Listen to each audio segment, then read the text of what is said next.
ویکټور هغه هلک و چې 1800 میلادي کال کې د فرانسې په ایورین غرنۍ سیمه کې په ځنګل کې وموندل شو. خلکو ولیدل چې هغه د یخ او ګرم توپیر نشي کولای. د خوړو ټاکلی نظم یې نه درلود. د نورو حیواناتو غږونو ته یې ژر غبرګون ښود او انسانانو له تماس سره ناشنا وو. ټول پر دې باوري شول چې دا یو بېل شوی ماشوم دی. خو مهمه ده چې باید پوه شو چې څنګه یو ماشوم په ځنګل کې. باوري خبر دا دی چې دا ماشوم په ځنګل کې د خپلې کورنۍ څخه ورک شوی و او ځنګلي شو.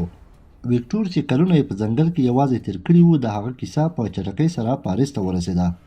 دا هغه وخت و چې بشر د فطرت، تعلیم او ټولنیز جوړښت په اړه د روڼوالي د دورې بحثونه خورا توده وو.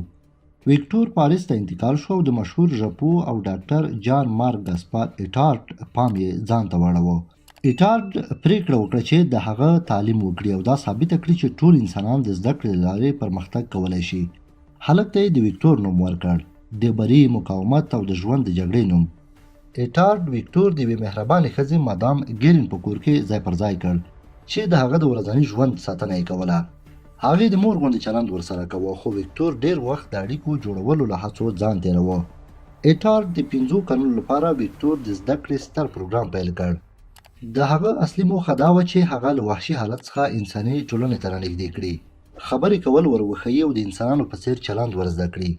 ویکټور له یو څه وخت وروسته یوازې د څو ساده او بېمعنا سیلابي غږونو د ادا کولو توان درلود، خو هیڅکله یې ونه شو کولی چې روانې او معنادارې جملې زده کړي.